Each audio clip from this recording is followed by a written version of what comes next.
يا صباح الخير عليكم، تعالوا افطروا بقى معانا. لا يعلى على الفطار المصري الفلافل السخنه بقى، والفول اللي بالزيت الحار. ومش عايزه اقول لكم انا بقى البصلايه اللي انتوا شايفينها دي، انا عايزه اكل بصلايه دي مع الفول. ما بحبش البصل الاخضر.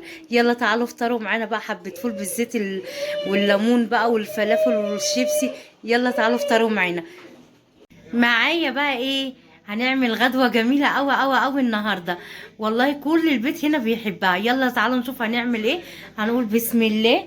معايا هنا كيلو من الصدور الدجاج. هنقطعه بقى كده زي ما انتم شايفين، جايبة القطاعة. وهنبدأ ايه؟ نقطع ونعمل ايه؟ احلى شاورما.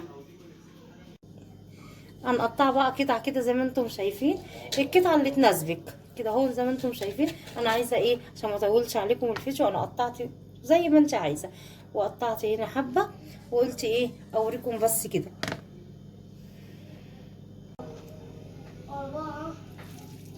بقطع بقى ايه اللي اقطعه واحطه في الطبق ده. بصوا يعني كده هي حلوه قوي كده.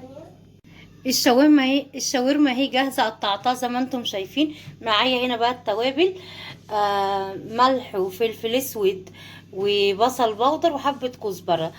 حبه كزبره ناشفه كده. وخل وعلبه زبادي. وهنا كمان مقطعه بطاطس، هنحمر بطاطس.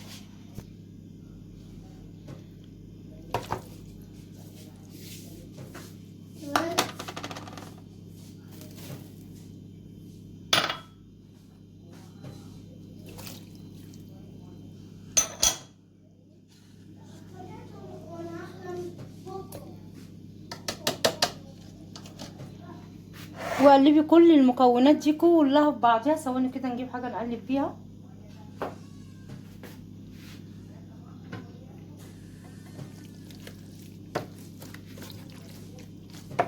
وادخلها بقى في التلاجة. عايزه اقول لكم هدخلها كده بتاع 3 4 ساعات تقعد تشرب من التتبيله دي. اكون ايه الفلفل الالوان جه، لان انا طالبه فلفل الوان اللي ما عنديش. بحبكم وهم كمان بيحبوكم. بصوا يا جماعه، بحبكم قوي قوي. ايديا نضيفه وزي الفل. بايديا كده اهو. وادخل كل الحاجات دي اغطيها وادخلها ايه الشاورما في التلاجة تشرب من التتبيله دي. بس زي ما انتم شايفين كده.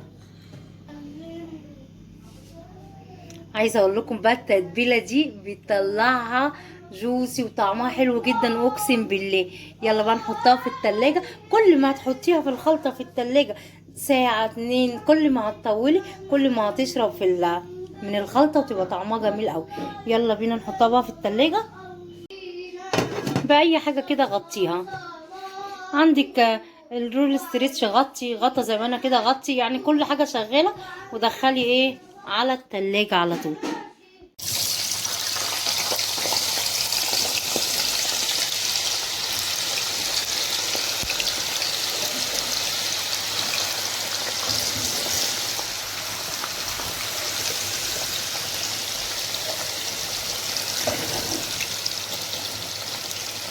هنا بقى الطاسه سخنت قوي، لازم الطاسه تبقى سخنه جدا جدا جدا.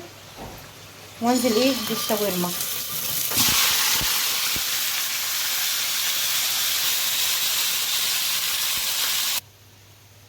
هنا بقى معايا شرايح بصل. وهنا معايا فلفل الوان، فلفل رومي وفلفل اصفر وفلفل احمر. هننزل باول حاجه كده. هي بصوا كده ما فيهاش اي ميه. هننزل بالبصل ونديله تشويحه كده هون.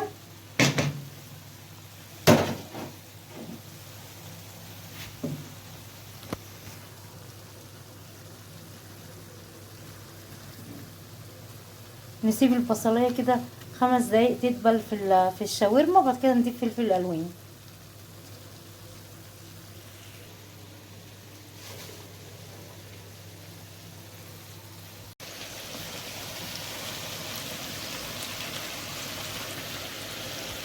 تعالوا بقى اتغدوا معانا. والله العظيم ما خدتش يعني وقت، بس انا سبتها في التتبيله بتاعتها 6 ساعات في التلاجة. والله عايزه اقول لكم الريحه ملهاش حل ولا ايه الطعم. انا دقت منها. تعالوا بقى اتغدوا معانا يلا.